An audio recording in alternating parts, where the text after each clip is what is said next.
Kalau mau adil, pemerintah harus menelusuri itu kalau pengen menyelesaikan BLBI. Jangan kemudian hal-hal seperti itu dipotong, tidak diindahkan, Pak, diabaikan, Pak. Jangan langsung main sita PUPN atau Dirjen Kekayaan Negara, jangan main sita, tapi dia harus mengkonfirmasi kepada BI, karena ini urusannya kan dengan BI perjanjian bank-bank ini. Karena apa? Begitu menteri nanti mendengar apa yang kronologi yang disampaikan oleh pemilik bank, dari situ menteri sudah tahu potensi-potensinya ada di mana ini duit ini. Kalau dia tidak didengarkan, ya hanya mendengarkan dari satu pihak dari anak buahnya dia, ya ketemunya cuma angka-angka secara teori. Kebanyakan para pejabat itu hanya menyampaikan angka-angka secara normatif dan secara fiktif.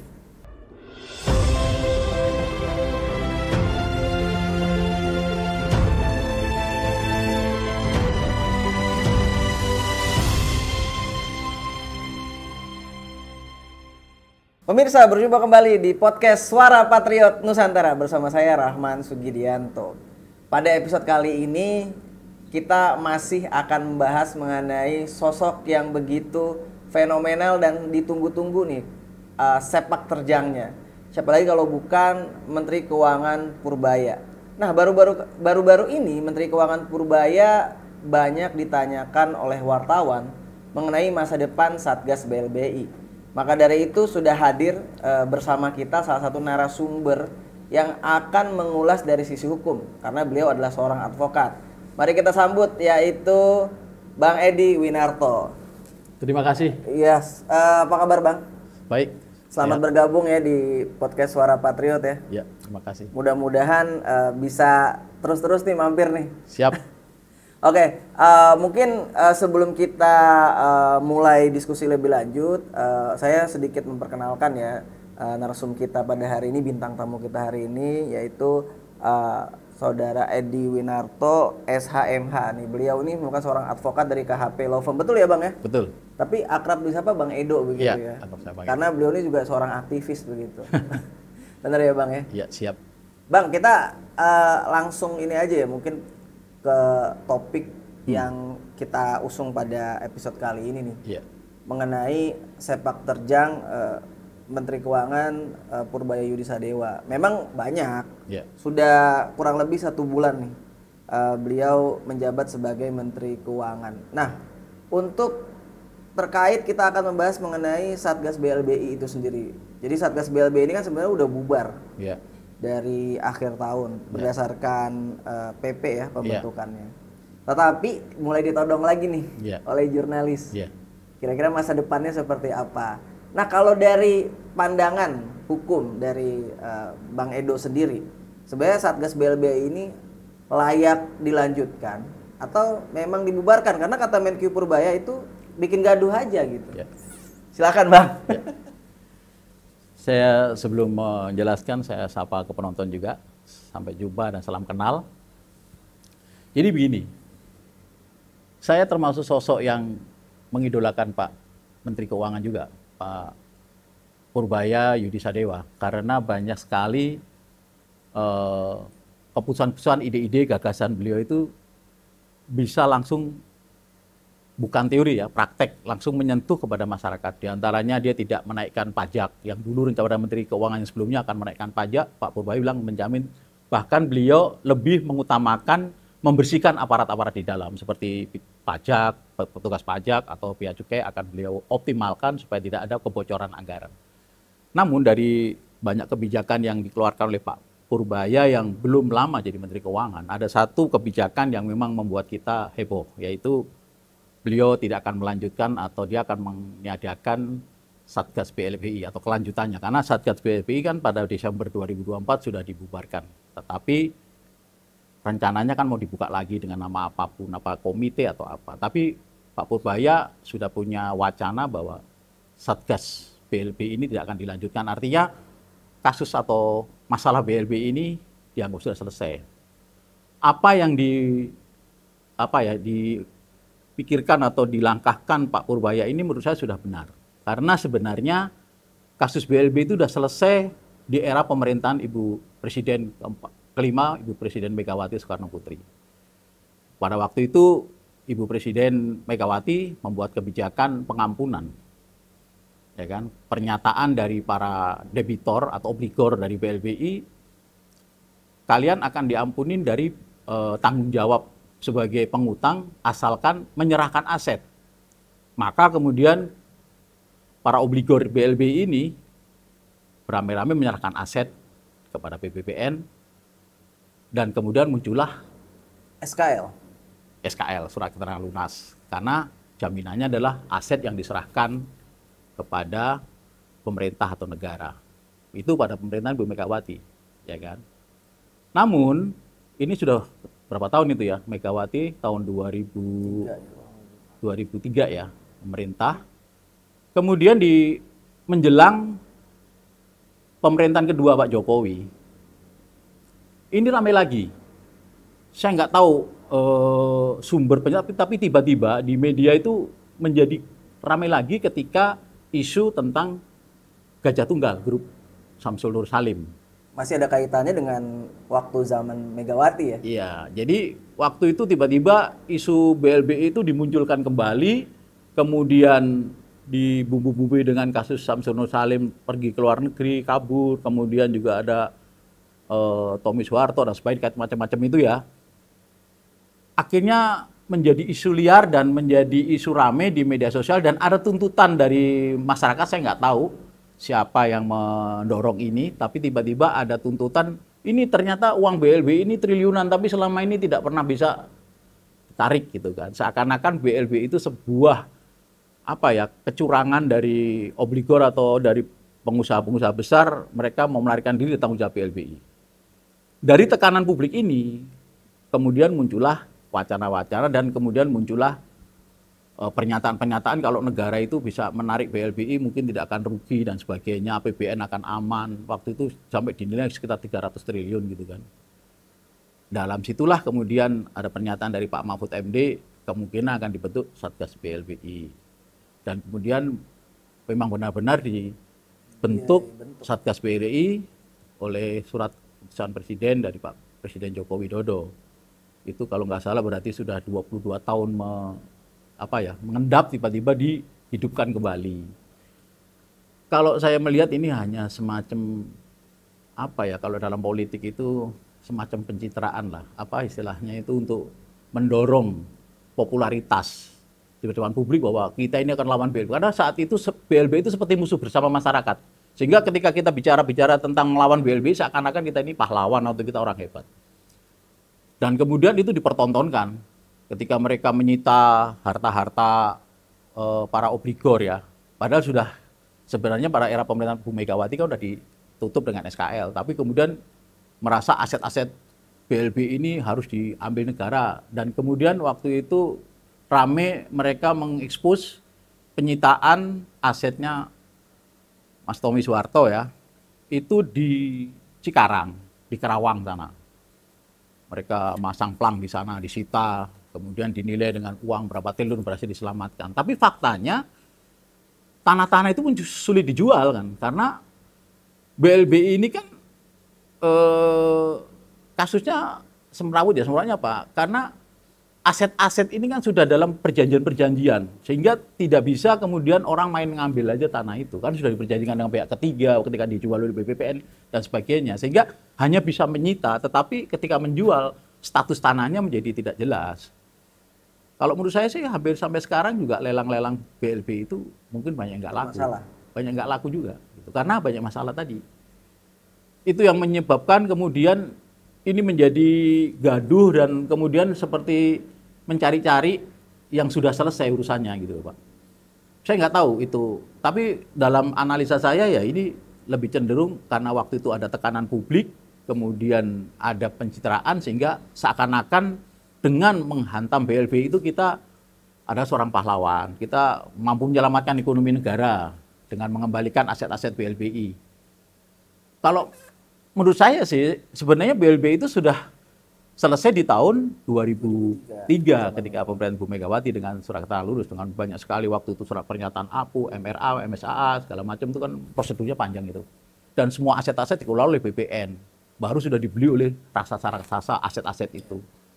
Jadi dengan pernyataan yang disampaikan tadi, Bang Edo sepakat ya bahwa statement dari Menkyu Purbaya yang mengatakan bahwa Satgas BLBI ini hanya bikin gaduh, itu apakah Anda sepakat seperti itu? Jadi Pak Purbaya ini melihat ketika beliau membuat pernyataan gaduh ini berawal atau bermula sumbernya adalah dari gugatan Ibu Siti Ariyanti Rukmana atau kita sebut Mbak Tutut. Karena Mbak Tutut merasa dizolimi oleh Satgas BLBI, oleh para pemangku BLBI. Di situ ada Dirjen Kekayaan Negara, juga ada PUPN dan sebagainya. Kenapa Mbak Tutut merasa dizolimi? Karena dia sudah disita hartanya, rampasan aset-asetnya. Masih juga kalau nggak salah dicekal, sehingga dia menggugat pencekalannya ke luar negeri.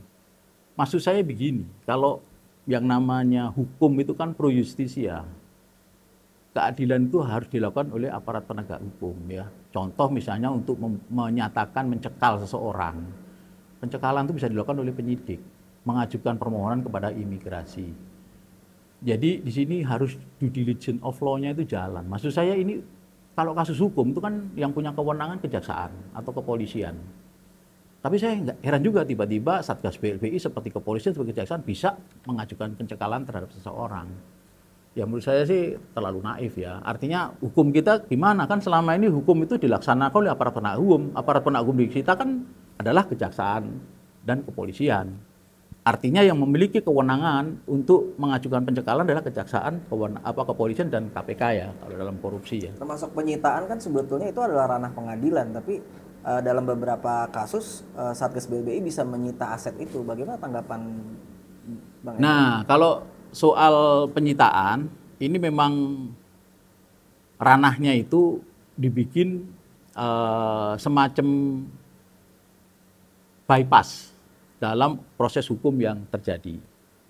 Mereka menerbitkan pemerintah PP 28 kalau nggak salah, supaya memudahkan PUPN menyita obligor BLBI tanpa atau mengabaikan pengadilan. Ya ini sih sudahnya dari awalnya PP itu juga menurut saya sih bermasalah, karena demikian besarnya kekuasaan yang dimiliki oleh Panitia Urusan Piutang Negara, PUPN ya. PUPN itu sebenarnya kan fungsinya adalah menyelesaikan utang-utang negara, utang-utang swasta pada negara yang tidak bisa diselesaikan secara hukum. Tapi sekarang dilebarkan untuk ngurusin BLBI juga dengan PP 28 itu. Nah, makanya menjadi rancu secara hukum kan. Artinya sudah masuk ranah hukum juga Satgas BLBI itu. Artinya dia bisa memiliki apa ya istilahnya itu eksekusi ya. Kalau yang saya tahu mungkin saya salah, putusan pengadilan, ya kan? Kalau seperti kejaksaan pun dia mengajukan permohonan kepada pengadilan. Tetapi ini dia bisa langsung melakukan penyitaan tanpa bypass prosedural pengadilan. Nah, saya tidak tahu mereka landasan hukumnya apa melakukan semua ini, tapi mereka majunya pada PP 28. Ini Bang, yang akhirnya membuat banyak yang disita, ya terduga obligor ataupun keluarga-keluarganya, karena kan di PP 28 itu disebutkan bahwa keluarga dalam hal ini istri ataupun anak kan bisa ikut disita. Ini yang kemudian ada banyak kasus saya menemukan Satgas BLBI digugat kembali dan akhirnya kalah seperti itu. Bagaimana Anda menilainya seperti itu, Bang? Jadi gini, ketika stigma itu sudah ditanamkan, menjadi orang itu a priori negatif pada satu persoalan. Contoh misalnya orang distigmakan PKI, itu pasti salah gitu loh. Sama dengan BLBI. Di masyarakat itu dibikin sebuah stigma bahwa BLBI itu penjahat negara gitu. Jadi obligor tuh kalau di peran tuh antagonis ya. Iya, pokoknya orang yang terlibat oleh BLBI dia adalah orang yang salah, orang yang telah merugikan negara, merampok negara dan sebagainya.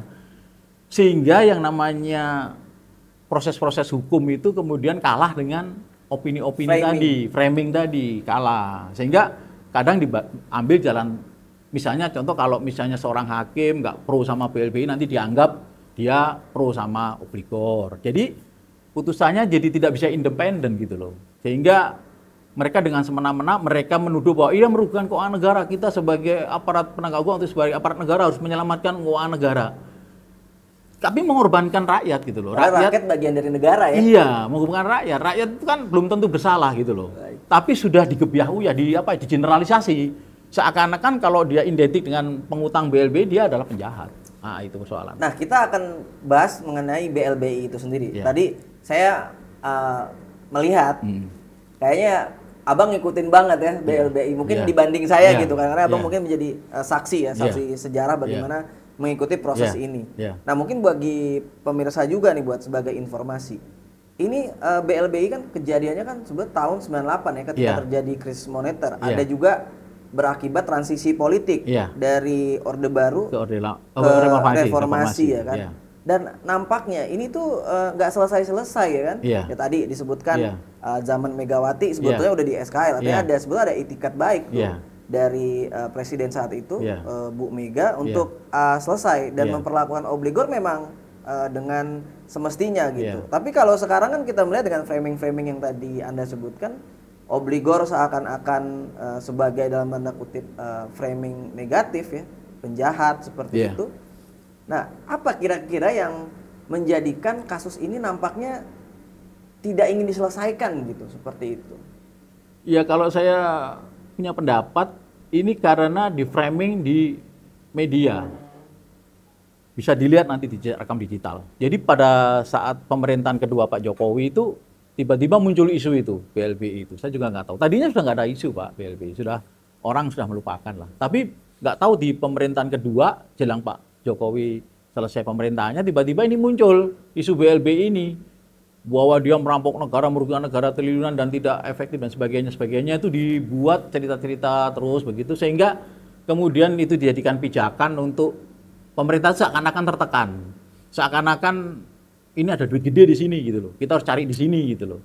Terus masyarakat juga dibikin opini seakan-akan BLBI itu penjahat, ayo kita habiskan rame-rame gitu. Nah disinilah orang-orang yang kalau secara hukum dia tidak ada keterlibatan menjadi ikut tergeneralisasi dengan tekanan publik dan pemerintah yang tiba-tiba pengen ngejar BLBI itu. Saya juga bingung kenapa tiba-tiba muncul isu itu di tahun 2022 kalau nggak salah.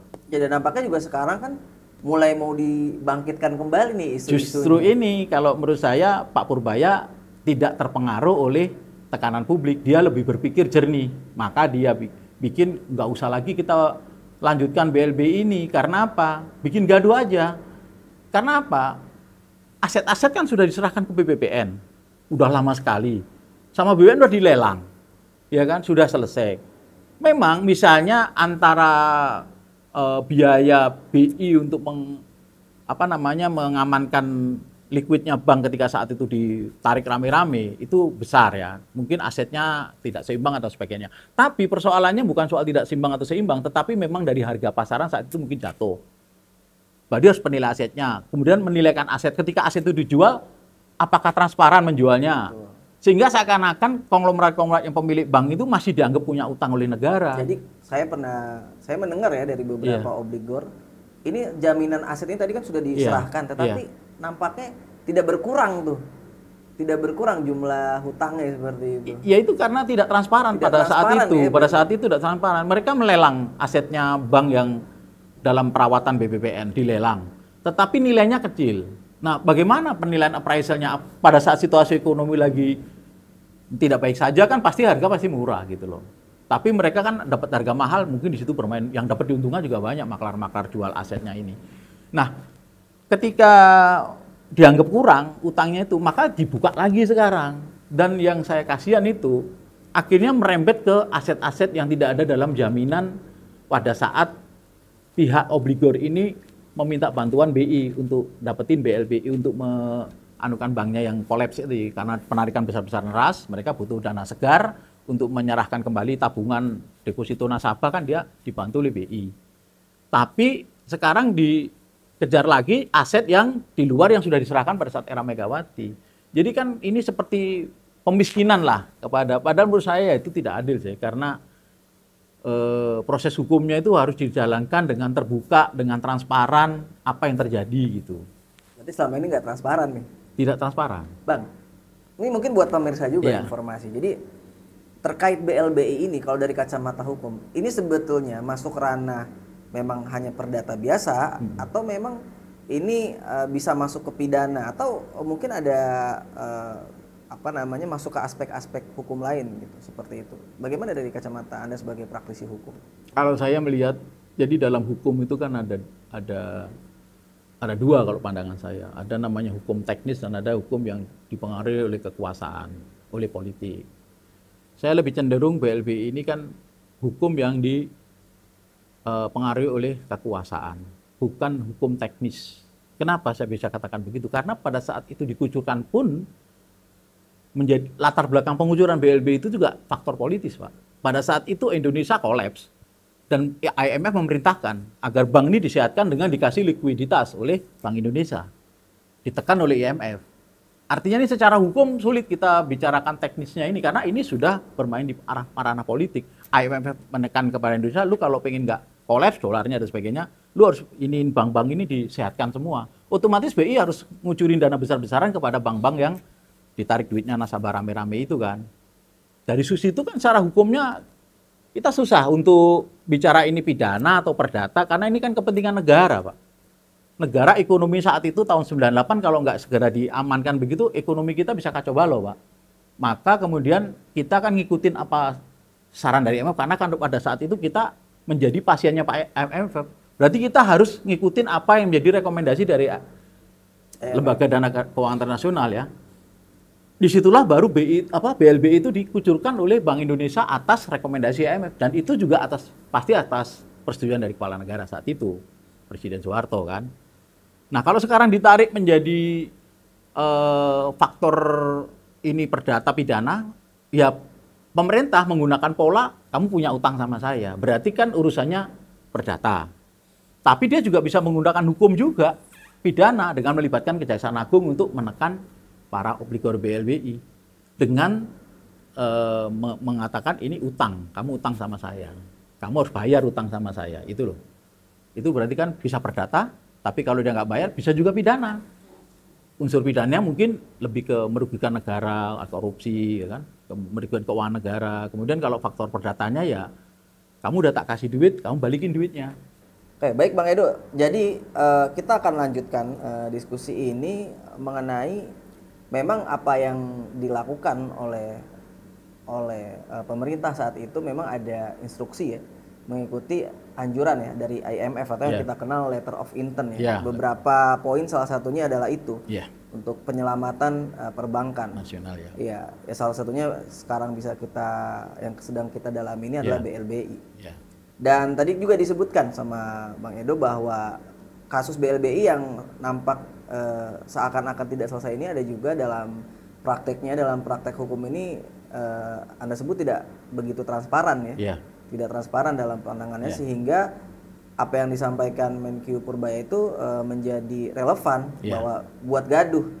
Nah, salah satu kegaduhan yang ditimbulkan selain tadi yang disebutkan pihak-pihak obligor yang tadi disebutkan misalkan Mbak Tutut dan lain-lain, ada juga salah satu bank yang pernah ada di bank di Indonesia yaitu Bank Sentris Internasional yaitu dengan pemilik sahamnya Pak Andri Teja Dharma. Jadi kalau kita baca di sejumlah media, Bank Sentris Internasional ini tidak sebetulnya tidak menerima BLBI, tapi justru sebetulnya menjualkan menjualkan promes nasabah dengan menjaminkan tanah.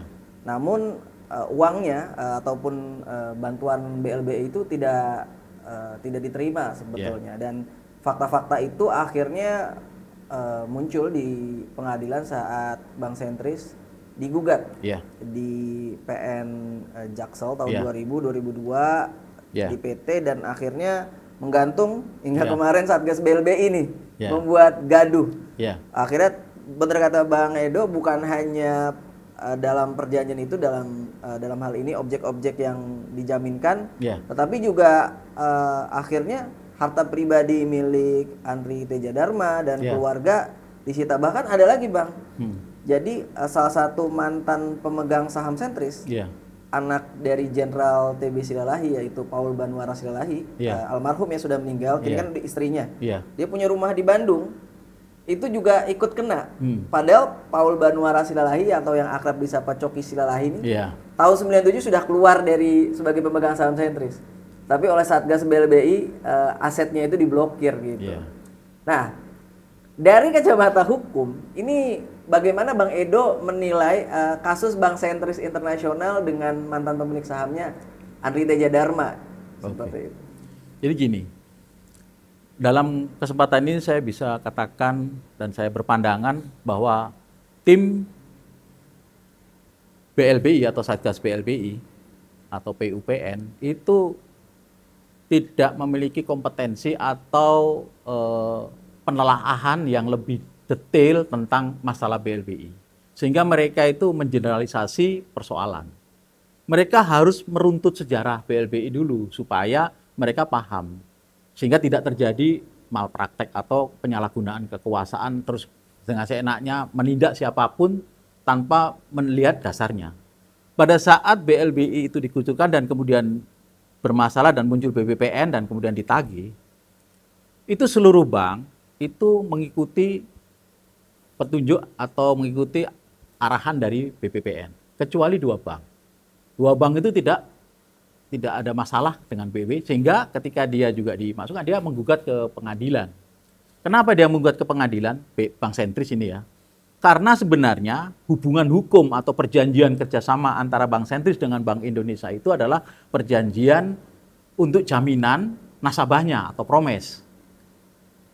Tetapi promesnya yang perjanjian antara Bank Sentris dengan Bank Indonesia ini kemudian oleh Bank Indonesia diserahkan ke BPPN. Situasi di situ jadi kacau balau. Karena apa?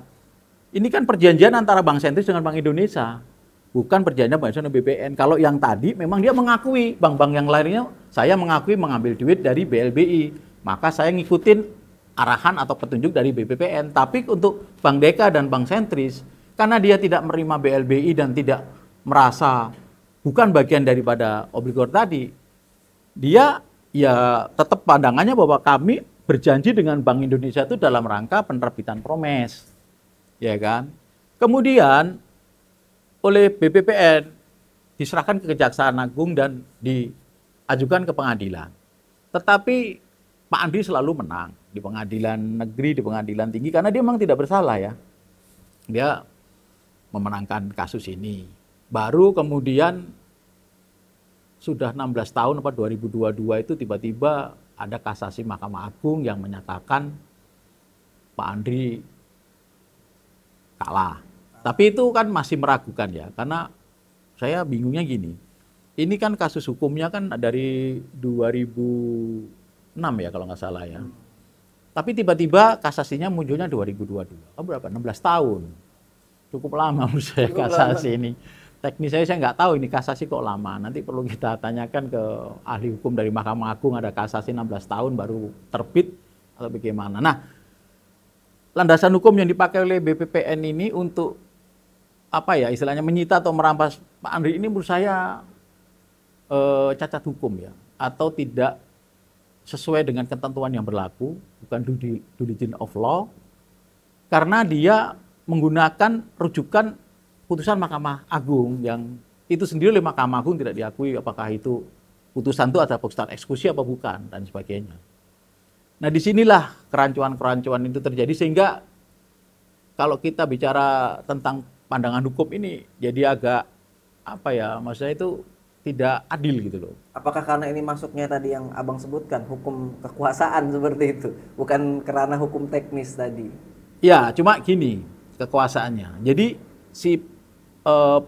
saya tidak mencoba ya orang-orang yang bekerja untuk menyita aset ini, menurut saya mereka ini tidak memahami secara utuh persoalan setiap bank. Jadi karena mereka itu merasa di publik atau di media ini kok cuman segini pengembalian uang BLBI yang dilakukan oleh Satgas BLBI kurang gini, akhirnya dia memaksakan diri. Semuanya mau disita demi mengejar target supaya nanti bisa dipublikasikan ke media. Ini loh saya udah bisa menyita sekian. Jadi faktornya itu kita sudah menyita, kita sudah memasang pelang. Iya, itu yang mereka lakukan. Tapi maksud saya mereka tidak membaca satu case per case ini. Ini masalahnya seperti apa, ini masalahnya seperti apa, kan berbeda-beda. Iya. Sebetulnya kan kasus per bank ya, perbankan seandainya pun itu obligor kan masing-masing juga berbeda ya karakteristiknya. Iya, betul. Nah, kan timbul pertanyaan Bang jadinya.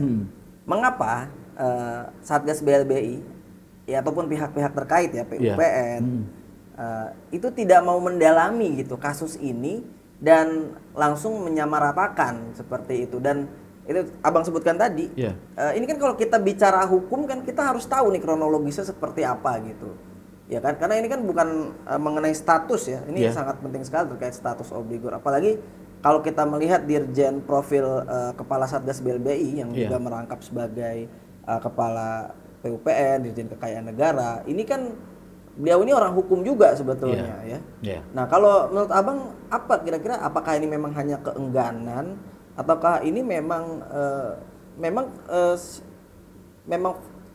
SOP kerja mereka seperti itu?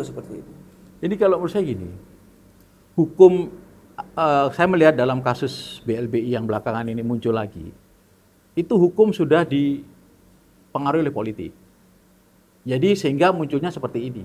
Karena saya katakan dipengaruhi oleh politik, karena pada saat pembentukannya pun bukan dari proses hukum, tetapi proses politik. Karena yang melakukan ini adalah eksekutif, bukan yudikatif.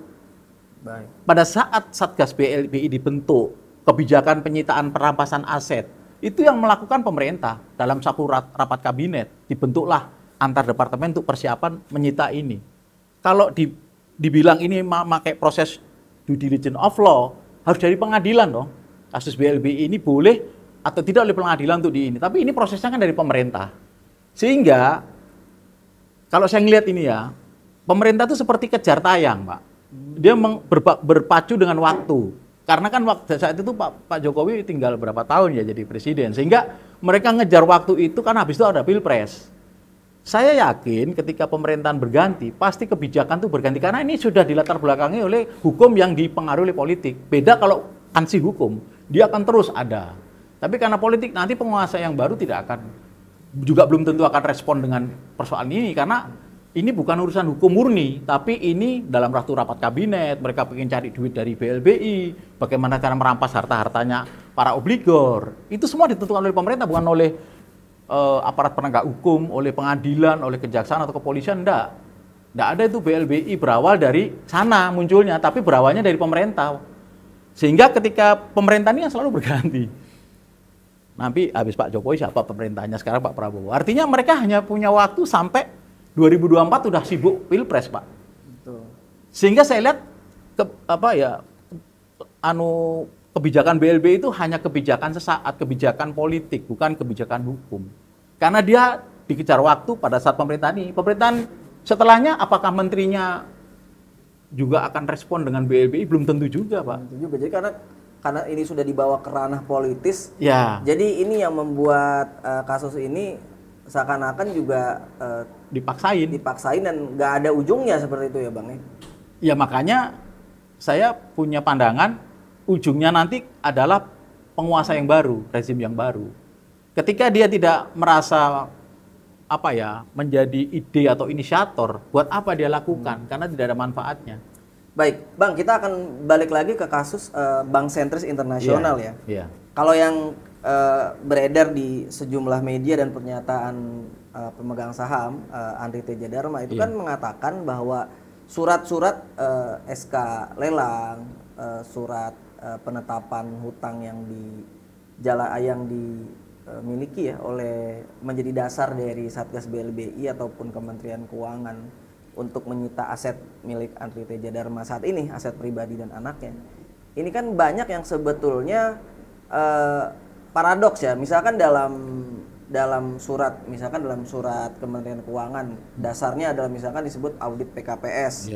Misalkan tahun 2006 terkait pemegang saham. Tapi kenyataannya kan yang saya tahu bahwa di situ disebutkan di 2006 yang tadi kita sebutkan bahwa dari sejumlah bank ternyata Bank Sentris dan Bank DK ya itu kan masih dalam hukum gitu, tidak ada sangkut pautnya dengan BLBI dan BPPN.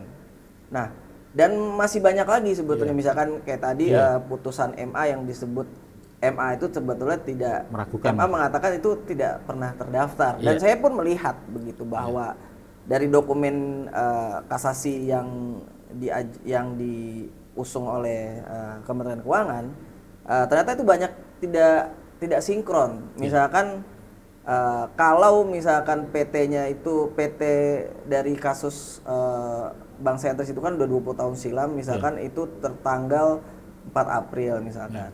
Tetapi di kasasi 4 Juni. Itu atau sebaliknya itu kan nggak sangat beda ya. Terus juga terdapat undang-undang yang tidak relevan, misalkan undang-undang pembentukan Bengkayang. Ini kan sebetulnya udah bukti, ini udah terang benderang begitu bahwa dasar-dasar yang digunakan Kementerian Keuangan ini untuk menyita aset dari Andri Teja Dharma ya, selaku pemegang saham Bank Sentris ini kan betul-betul tidak sesuai dengan hukum. Betul. Nah, kalau dari kacamata hukum seperti apa kok bisa pemerintah ini mendobrak hukum seperti itu? Jadi gini, Pak. Sebenarnya kasus mayat hidup saya bilang. Bangkitnya lagi BLBI yang sudah lama selesai, ini menjadi momentum bagi Menteri Keuangan Pak Purbaya Yudi Sadewa untuk memberikan keadilan kepada masyarakat yang sekarang sudah tidak berdaya, tidak punya kuasa, para mantan-mantan pemilik bank seperti Pak Andri yang sudah tidak punya kuasa, tidak punya backing atau apa, sehingga dia ya menyerahkan keadilannya. Nah, ini kesempatan bagi Pak Menteri Keuangan karena apa? Kalau Pak Menteri Keuangan Yudi Sadewa bisa mengevaluasi Bea Cukai, mengevaluasi Dirjen Pajak dengan pegawai-pegawainya yang menyalahgunakan kekuasaan, misalnya terima suap dan sebagainya. Nah, saya mengharapkan dalam masalah ini Pak Purbaya Yudi Sadewa juga memperhatikan tentang penanganan kasus BLBI. Bukan sekedar menghapus atau meniadakan, tetapi mengevaluasi kembali apa yang sudah dilakukan oleh Satgas BLBI yang merugikan para mantan pemilik bank yang sebenarnya dia bukan obligor BLBI. Jadi ini kesempatan buat Pak Purbaya karena supaya keadilan itu ada, Pak. Jadi kalau pengadilan mungkin sudah selesai ya, tapi ini kan dilakukan oleh eksekutif, oleh PUPN, oleh Dirjen Kekayaan Negara. Nah, ini di review lagi, Pak. Direview lagi, diaudit lagi. Apakah mereka melakukannya sudah benar sesuai prosedur atau hanya klaim mereka sepihak. Sampai saya dengar itu Pak Andri Teja Dharma itu sampai divonis punya utang berapa ratus triliun, padahal 4,5 triliun itu kan nggak masuk akal, Pak. Sangat tidak masuk akal. Nah, hal-hal seperti ini, padahal Pak Andri Teja Dharma sekarang sudah tidak punya kuasa lagi, beliau sakit-sakitan, tidak ada bisnis, tidak apa. Artinya kok nggak ada rasa empati, rasa kemanusiaan gitu loh. Nah, ini kesempatan buat Pak Purbaya Yudi Sadewa untuk melindungi atau memberikan pembelaan terhadap orang-orang yang sudah terzolimi seperti ini dengan mereview atas due process of law. Bagaimana prosedur hukumnya sehingga muncul penyitaan aset itu. Apakah sesuai prosedurnya? Apakah yang dipakai pijakan untuk menyita barang itu memang ada dokumen hukumnya? Dokumen hukumnya seperti apa? Kalau mau menyita ya harus ada bukti punya utang dengan BPPN atau dengan BI yang biasa kita sebut ada penandaan MRAA, MSAA. Banyak sekali dokumennya itu. Kalau Pak Andri tidak punya, dan dalam hasil audit BPK menyatakan bahwa dalam daftar penerima dana BLBI tidak ada nama Pak Andri Teja Dharma. Bank Sentris tidak masuk sebagai penerima. Nah, keteledoran atau kecerobohan dari pihak PUPN atau dari pemerintah birokrasi ya saya bilang, itu yang harus direview sama Pak Menteri supaya tidak menjadi luka, Pak.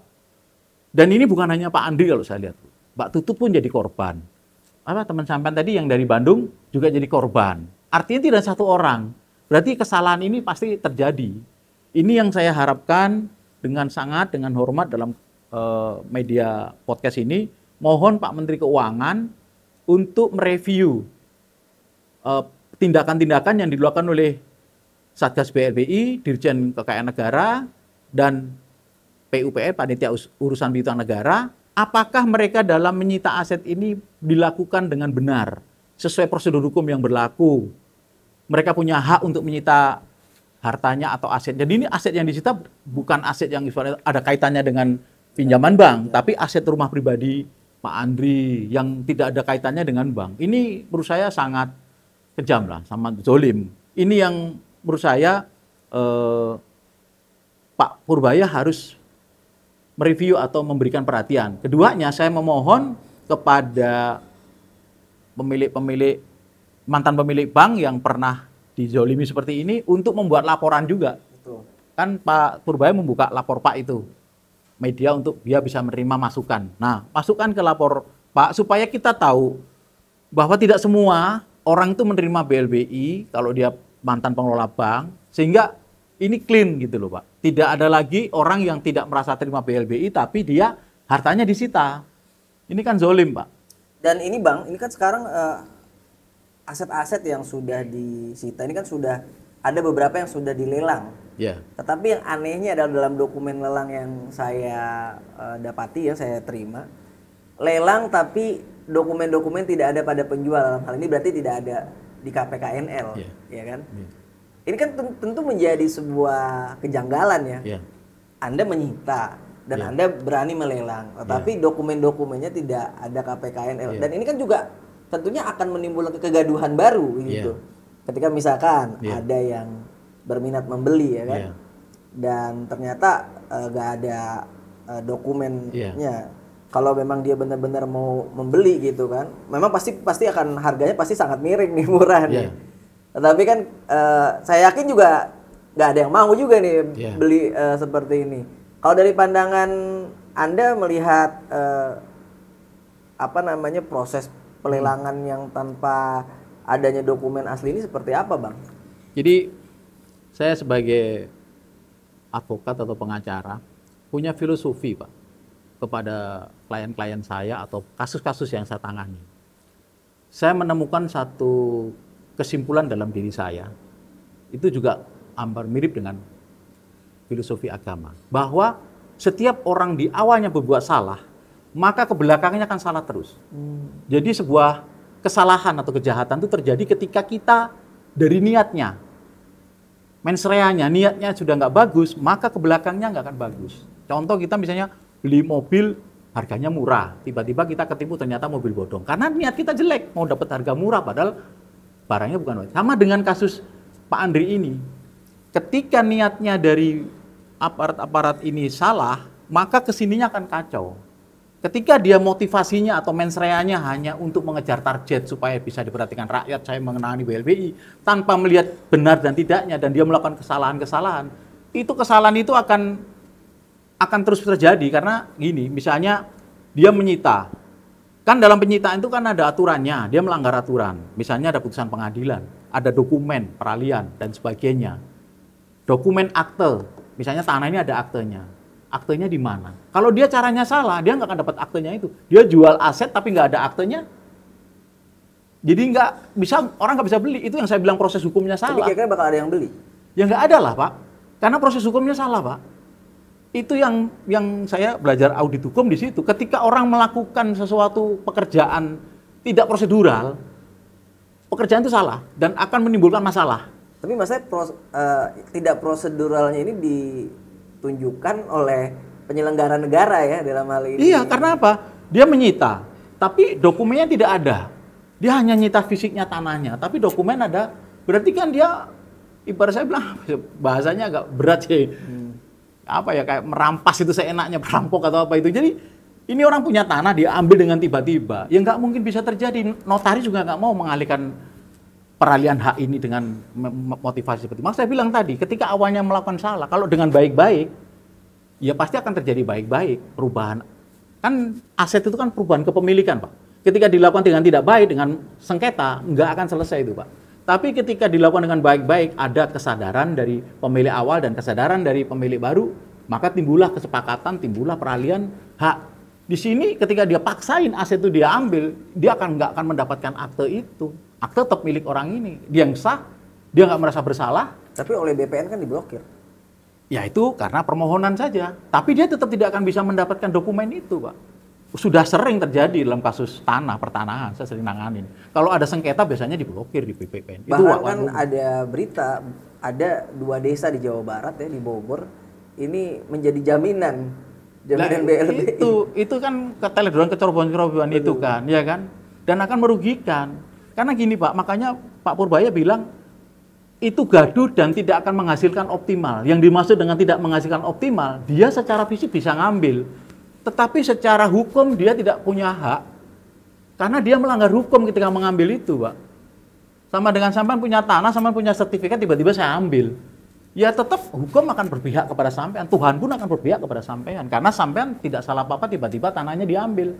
Akan menjadi masalah sendiri buat yang ngambil ini, akan jadi problem sendiri. Dia mau jualnya gimana, uang tanya nggak ada. Kan peralihan harus ada yang namanya peralihan hak, akte jual beli kayak, ya kan, akte waris, akte apa, hibah atau apa, dibikin di notaris, barulah tanah itu bisa sah menjadi jangkauan negara. Tapi kalau itu diambil dengan paksa tanpa dasar hukum, ya seperti ini akhirnya dijual-jual juga susah, karena ini surat-suratnya nggak ada, Pak. Surat-suratnya nggak ada. Jadi kalau Bang Edo sendiri sebagai praktisi hukum, ada kasih saran sebetulnya untuk Menkyu Purbaya menyelesaikan sengkarut yang ditimbulkan oleh Satgas BLBI ini, supaya ini juga menimbulkan kepastian hukum ya, dan juga menimbulkan kenyamanan seperti itu bagi masyarakat Indonesia yang sudah berharap, istilahnya berharap besar kepada Menkyu Purbaya yang menjadi antitesis Menkyu sebelumnya. Saya akan mendengarkan aspirasi atau kebenaran yang disampaikan oleh pihak yang dituduh obligor sama Satgas BLBI. Karena yang namanya kebenaran itu tidak bisa sepihak, Pak, tidak bisa diklaim sepihak. Kebenaran harus kedua belah pihak. Jangan kemudian menteri terpengaruh oleh dirjen atau oleh anak buahnya, tapi dia harus mendengarkan suara rakyat, suara orang yang dituduh obligor BLBI. Justru nanti apa yang diharapkan itu dapat duit, pasti saya jamin dapat duit, Pak. Karena apa? Begitu menteri nanti mendengar apa yang kronologi yang disampaikan oleh pemilik bank, dari situ menteri sudah tahu potensi-potensinya ada di mana ini duit ini. Kalau dia tidak didengarkan, ya hanya mendengarkan dari satu pihak dari anak buahnya dia, ya ketemunya cuma angka-angka secara teori. Ini kita udah jatuhkan hukuman ke Pak Andri 4,5 triliun. Apakah secara nyata ada duit itu, Pak? Kan itu cuma kamuflase saja, apa ya istilahnya, retorika, Pak. Klaim aja. Klaim aja, tapi menterinya nggak dapat duit, Pak. Duitnya mana 4,5 triliun? Tapi kalau mendengarkan langsung dari Pak Andri, nanti Pak Andri cerita, ini saya perjanjian dengan BI, ada promes begini, asetnya seperti ini, saya akan serahkan dengan cara seperti ini. Jadi buka komunikasi ya, Pak? Nah, buka komunikasi sehingga terjadi peralihan aset secara prosedural, Pak. Dan apakah dirjen-dirjen tersebut layak dievaluasi? Ya sangat layak, karena membuat gaduh masalah BLBI, Pak. Sehingga terus kemudian kan setiap pejabat itu kan harus diukur dengan KPI, Pak. Key Performance Indicator. Kinerjanya dia. Sejauh mana dia memiliki kinerja yang baik. Kebanyakan para pejabat itu hanya menyampaikan angka-angka secara normatif dan secara fiktif. Tapi fakta di lapangannya berbeda. Dia bilang, wah ini BLBI kita dapat sekian triliun. Apakah benar?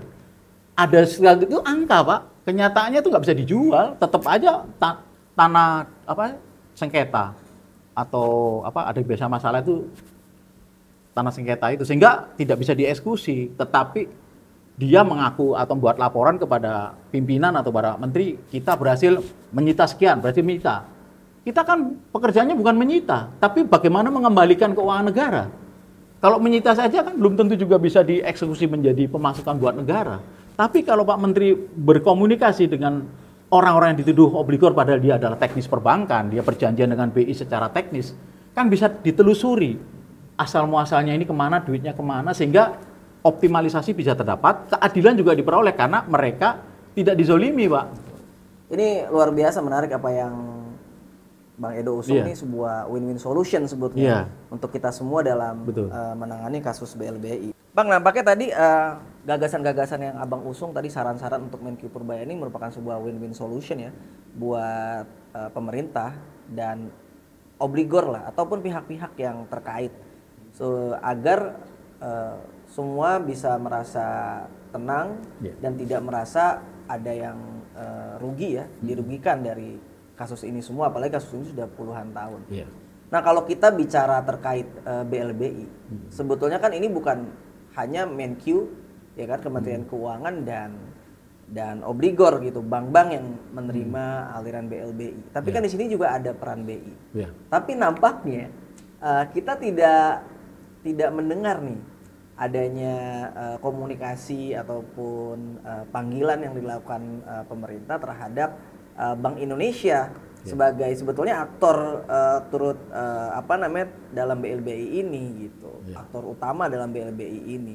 Apalagi kan sebetulnya kita juga mengetahui ya bahwa sejak tahun 98 dan sekarang kan psikologisnya berbeda dan kedudukannya. Kalau dulu memang BI masih di bawah pemerintah Indonesia, sementara sekarang kan dengan undang-undang independensi BI seakan-akan tidak tersentuh gitu, bahkan oleh presiden sekalipun. BI hanya bisa ditanyakan oleh Komisi 11 DPR ya yang membidani itu. Mengapa Menteri Keuangan, Kementerian Keuangan ataupun pemerintah nampaknya seakan-akan menutupi ataupun melindungi BI ini? Kalau saya dalam pandangan awam saya ya, ini BI tidak dilibatkan begitu. Obligor saja tidak dilibatkan, apalagi BI seperti itu. Apa kira-kira yang abang lihat seperti itu?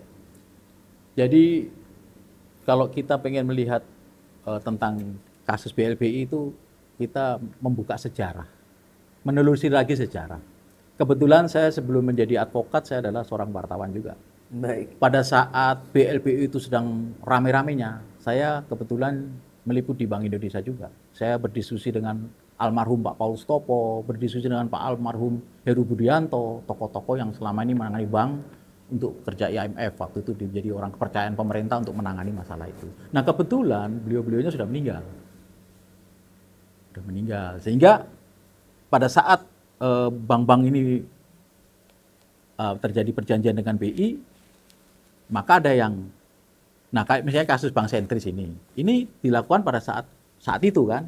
Kemudian sekarang ada saksi matanya enggak? Siapa yang bisa mempertanggungjawabkan proses itu? Kalau yang bank-bank lain mungkin masih ada catatan rekodnya karena mereka udah tanda tangan MSA, MRA ya. Tapi untuk Pak Andri, kasus Pak Andri ini harus dibuka di Bank Indonesia karena orang-orangnya sudah tidak ada, Pak. Kemudian generasi yang sekarang, apakah punya pemahaman yang kuat tentang BLBI untuk pejabat-pejabat Bank Indonesia yang sekarang, yang muda-muda regenerasi sekarang ini? Nah persoalannya di situ. Sehingga ini kan saya bilang bangkit lagi, mayat hidup bangkit lagi. Artinya ini generasi dulu, Pak. Ketika saya itu tahun 98 ya, udah lama. Itu waktu itu benar-benar memang Bank Indonesia menolong bank-bank yang kolaps dibantu dengan uang ya. Tapi di saat ini sekarang era ini banyak yang sudah pensiun, dan udah senior-senior waktu itu kan. Banyak yang sudah pensiun, Pak. Artinya ketika mereka pensiun atau udah tidak ada itu mereka memberikan informasi kepada regenerasi yang di BI sekarang apa enggak. Sehingga Bank Indonesia ini yang pejabat-pejabat sekarang tuh paham dengan BLBI. Iya. Ada kelanjutan atau jadi missing link gitu? Missing link kalau saya lihat gap generations gitu. Ya ini kalau saya contoh gini misalnya. BLBI ditanganin oleh Dirjen Kekayaan Negara, PUPN ya kan. Satgas BLBI di wilayah Kementerian Keuangan. Padahal waktu itu perjanjiannya dengan Bank Indonesia. Nah di sini apakah Kementerian Keuangan itu melibatkan Bank Indonesia atau meminta data di Bank Indonesia atau di BPN? Dia hanya acuannya audit BPK sebagai rujukan dia untuk menangani kasus BLBI. Tetapi story-nya di Bank Indonesia ini rapat-rapatnya, situasi rapat, putusan rapatnya. Ketika misalnya perjanjian antara Bank Sentris dengan BI itu perjanjiannya apakah BLBI atau perjanjian promes atau cesi, tanggungan jaminan. Itu yang ditelusuri, jadi jangan digeneralisasi gitu loh. Kalau abang memprediksi apakah data-data itu masih terrecord dengan lengkap di BI? Itu tugas pemerintah, Pak. Kalau menurut saya kalau mau adil, pemerintah harus menelusuri itu kalau pengen menyelesaikan BLBI. Jangan kemudian hal-hal seperti itu dipotong, tidak diindahkan, Pak, diabaikan, Pak. Kalau menurut saya harus diabaikan, harus ditelusuri dari BI dulu masuknya. Jangan langsung main sita PUPN atau Dirjen Kekayaan Negara yang main sita, tapi dia harus mengkonfirmasi kepada BI karena ini urusannya kan dengan BI perjanjian bank-bank ini. Harus maksud saya harus ada dari BI itu clear gitu loh. Clearance dari masalah ini, mereka paham, mereka tahu sejarahnya, mereka punya dokumen-dokumen hasil risalah-risalah rapat yang di situ memang menyebutkan bank sentris menerima duit dan sebagainya, baru itu clear Pak, clear and clean Pak. Kita mau menyinggung terkait apa yang terjadi dengan BI dan sentris. Sebetulnya kan saya sepakat tadi dari sejarah ya, dari kronologis. Memang pada dasarnya kan sebetulnya sebaiknya memang pemerintah harus alih-alih berhubungan langsung dengan obligor, harus berhubungan dengan BI untuk mengkonfirmasi seperti itu. Apakah memang bank-bank yang menerima BLBI ini apakah tidak seperti itu? Nah, dalam kasus sentris kan dalam pengadilan nih mungkin Abang juga mengikuti ya. Ternyata hasil jual beli promes itu yang dijanjikan ya, dibuat perjanjian antara Bank Sentris Internasional dengan BI ini kan tidak mengalir faktanya berdasarkan pengadilan, tidak mengalir ke rekening sentris, tapi mengalir ke rekening bank individual di dalam Bank Indonesia, atau kalau disebut bank di dalam bank lah, atau bank siluman. Nah, bagaimana? Apakah Anda mengikuti deh? Apakah Abang mengikuti nih? Sebetulnya adanya kasus ini, dan ini saya baca pernah majalah Trust juga pernah. Cuma kan ini kasusnya 20 tahun gitu. Ya kan? Kita juga penasaran apakah rekening ini memang benar-benar ada. Nah, sebagai dulu kan mantan wartawan nih yang di di Bank Indonesia. Apalagi tadi nama-nama yang Anda sebutkan juga sebetulnya ikut juga tuh sebetulnya menjadi saksi sejarah lah. Bagaimana Bang melihat kasus ini? Kasus BLBI ini pernah menjadi masalah Pak dalam penanganannya. Kita nanti bisa lihat di jejak rekam digital atau sejarahnya. Jadi pada saat itu BLBI itu sempat menjadi kasus korupsi Pak. Jadi salah tata kelola sempat terjadi. Nah, saya menduga kasus Pak Andri ini bagian daripada salah tata kelola tadi. Salah tata kelola itu terjadi misalnya penjualan aset yang terlalu murah, ada aset-aset yang hilang. Nah, perjanjian antara Pak Andri dengan Bank Indonesia itu kan harusnya sudah tercatat. Tercatat dengan jelas bahwa ada perjanjian antara Bank Sentris dengan Bank Indonesia. Itu jadi rujukan. Tapi kalau tiba-tiba itu dihilangkan atau kemudian dialirkan ke rekening yang lain, ya itu bagian daripada tadi tata salah kelola tadi, salah di tata kelolanya tadi. Bagian daripada itu. Nah, kasus seperti itu kemudian berimbas kepada Pak Andri. Karena kalau sampai lihat banyak sekali kasus dulu itu BPPN itu berurusan dengan pengadilan Pak, kepala BPPN itu. Jadi waktu itu banyak digugat juga BPPN. Bukan digugat, di kejaksaan karena terlibat korupsi. Banyak kepala Glenn itu juga harus masuk penjara. Banyak kepala BPPN yang pada masuk penjara karena penyalahgunaan kewenangan dan kekuasaan. Sehingga memang pada saat penanganannya pun bermasalah. Pada saat pencairan juga keputusan politik dari IMF, tekanan letter of intent. Nah, di sini kan semuanya rancu, Pak. Maka ketika ada orang melakukan tindakan hukum, perbuatan hukum perjanjian, dia kayak kena ombaknya lah, Pak. Iya. Yang jadi rancu itu, Bang, kita flashback lagi bahwa salah satu dasar dari Kementerian Keuangan menyita aset milik Andri Teja Dharma itu adalah Akte 39, yang pada dasarnya Akte 39 itu kalau kita lihat ya, itu adalah sesi antara BI dengan BPPN, yang kemudian BPPN kan dibubarkan ya pada tahun 2006, akhirnya diambil alih oleh Kemenq. Nah, tapi lagi-lagi itu kan 39 itu sebenarnya perjanjian BI dengan Kementerian Keuangan. Jadi pertanyaan adalah kenapa Kementerian Keuangan tidak menghubungi BI ya kan untuk mengkonfirmasi, tapi alih-alih justru ke BCI. Dan ternyata di sidang pengadilan tahun 2000 yang memenangkan BCI, Bank Sentris Internasional, kan itu ada fakta bahwa Akte 39 itu ternyata ada uang mengalir kepada bank siluman itu yang namanya itu mirip. Jadi kalau Pak Andri itu Bank Sentris Internasional dengan rekening 523 551 triple 0016. Tapi kalau di Akte 39 itu mengalir ya ternyata ke rekening milik 523 551 triple 00 Sentris Internasional Bank gitu. Nah, ini kan yang jadi kerancuan makanya. Kenapa akhirnya Kementerian Keuangan tidak, kalau memang dasarnya 39, kenapa tidak ke BI justru ke Andri? Dan fakta hukum kan sudah jelas bahwa uang itu mengalir ke bank fiktif tadi. Nah, bagaimana Abang melihat kasus ini seperti itu? Jadi kalau berdasarkan aturan hukum, berdasarkan hukum yang berlaku itu, ketika orang membeli cesi atau mendapatkan cesi, ya dia memang langsung kepada si penjamin itu, kepada Pak Andri. Tapi persoalannya di sini, BI memberikan cesi kepada Kementerian Keuangan, di mana cesi itu sudah cacat hukum, Pak. Karena apa? Dana yang diberikan tidak masuk ke rekening Bank Sentris Internasional yang dikelola oleh Pak Andri, tapi masuknya ke rekening misterius yang menyebut isinya Sentris International Bank. Artinya Pak Andri yang disuruh masukin jaminan, tapi yang terima duitnya orang lain. Disinilah kesalahan yang terjadi. Nah di sini Kementerian Keuangan seperti tutup mata. Yang penting gue dapet cesi, gue nagih, hak tagih gue kepada Pak Andri. Padahal Pak Andri tidak pernah merasa terima duitnya kok ditagih, gitu loh Pak. Tapi cesi itu memang dia akan nagih kepada yang menjamin utang itu. Cuman persoalannya cesi itu tidak masuk ke Pak Andri, uangnya masuk ke rekening misterius. Yang siapa yang membuat rekening itu? Tapi kenapa BI menyetor ke situ?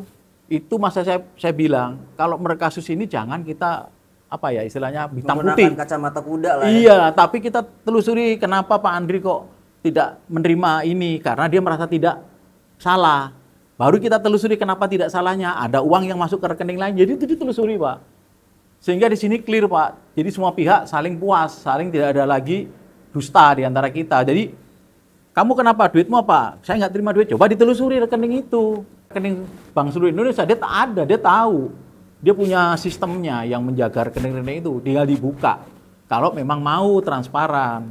Tapi kalau ini tetap ditutup, ya akhirnya Kementerian Keuangan yang menagih kepada Andri ya menurut saya cacat hukum karena cesinya itu sebenarnya uangnya tidak masuk, tapi jaminan sudah dipegang BI. Dan belakangan saya juga menerima informasi bahwa saat terjadi akte 39 itu tidak melibatkan pihak ketiga. Apakah memang dibenarkan melakukan perjanjian sesi tanpa melibatkan pihak ketiga, dalam hal ini pihak Pak Andri seperti itu? Oh ya, ya itu mereka karena kebijakan politik ya. Jadi ketika mereka memutuskan sesuatu ya mereka pemikirannya menyelamatkan uang negara, menyelamatkan BLBI. Jadi dia melakukan yang saya bilang tadi tanpa prosedural. Dia memainkan peran dia sebagai pemerintah, sebagai penguasa.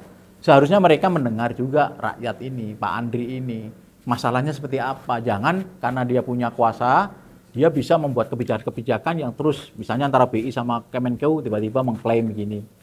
Akhirnya jadi sepihak Pak, tidak dua pihak ini Pak. Saya juga menerima informasi Bang bahwa rekening yang tadi yang disebutkan fiktif tersebut itu sebenarnya masih beroperasi. Informasi dari Pak Andri. Yeah. Berdasarkan ketika tahun Satgas BLBI itu mengajukan mengajukan tagihan dan pihak Pak Andri mengecek ke kantor pajak dan didapati bahwa masih ada seperti itu. Dalam hal ini Bank Sentris International Bank itu beroperasi ya dengan rekening tadi. Sebetulnya apakah dibenarkan gitu praktek adanya bank tersebut seperti itu di dalam sistem moneter kita nih, apalagi ini di bank sentral? Ya ini sebenarnya tidak dibenarkan. Cuma yang jadi persoalan kan sekarang ini kan komunikasinya buntu Pak. Bank Indonesia kan seakan-akan seperti mengabaikan, diam saja, dia bereaksi. Right. Kalau kita nanya ke Menteri Keuangan, bukan kewenangan dia, Pak. Kalau bicara tentang rekening bank itu kewenangannya BI yang bisa masuk ke dalam sistem itu. Artinya ini ada di ranahnya BI, Bank Indonesia yang bisa membuka ini rekening siapa, dia yang tahu. Kalau Kementerian Keuangan nggak tahu, nggak punya kewenangan untuk mendeteksi rekening-rekening ini. Persoalannya kan dalam kasus Pak Andri sampai sekarang kan BI juga tidak melakukan transparansi, misalnya menjelaskan ini rekening ini, saya masukin rekeningnya, dia diem aja. Sehingga kasus ini tidak ada selesainya sebelum memang BI itu punya itikat untuk memberikan penjelasan kepada Pak Andri bahwa rekening ini sudah saya setor ke sini, nilainya sekian. Sehingga clear gitu, tidak sampai memunculkan kekecewaan orang. Tapi kan Kementerian Keuangan bisa kan harusnya konfirmasi ke BI seperti itu kan. Apalagi dia sebagai kepala KKSK seperti itu. Nah, itu yang saya menduga tidak dilakukan. Kan kadang-kadang ada ego sektor, antar sektoral ada ego. Atau dia nggak punya apa ya, istilah menurut saya itu kadang-kadang kemalasan atau apa. Jadi mereka itu kerja saya ini ya ini gitu loh. Jadi tidak melakukan dalam dunia hukum itu ada namanya audit. Diaudit dulu. Prosedurnya benar apa enggak? Dari awal jangka demi jangka itu dilihat. Oh, ketika ini ada cesi. Cesinya berasal dari mana? Dari adanya promes. Promes ini banknya siapa? Bank Sentri, duitnya mengalir kemana? Harusnya itu dipelajari sama Kementerian Keuangan, baru dikonfirmasi ke Bank Indonesia. Tapi tidak langsung menyita begitu saja gitu loh. Apalagi cari yang mudah. Apalagi gini Bang, kalau kita lihat dengan apa yang dialami oleh terjadi di Bank Indonesia, kebetulan kemarin juga ada kasus mengenai CSR ya. Yeah. Ini seakan-akan KPK hanya memanggil DPR-nya saja, sementara BI ini aman-aman saja gitu. Apakah memang BI ini seakan-akan tak tersentuh hukum seperti itu? Ini karena tadi itu berlindung di stigma BLBI, seakan-akan BLBI itu musuh rakyat. Jadi dianggap kalau orang yang dituduh BLBI ya dia bagian daripada musuh rakyat. Itu aja, sehingga BI di situ merasa menang, tidak kan ini merugikan negara, ngapain saya urusin gitu kan. Padahal dia tidak bersalah, orang dizolimi, tapi tetap aja ada semacam tekanan gitu sehingga dia merasa nyaman. Coba kalau kasus ini nggak ada embel-embel BLBI, ya pasti BI kena itu. KPK sendiri kan nanti kalau misalnya mau nindak BI, kok kamu kok malah ini pro sama BLBI. Jadi seakan-akan BLBI ini makhluk yang jahat.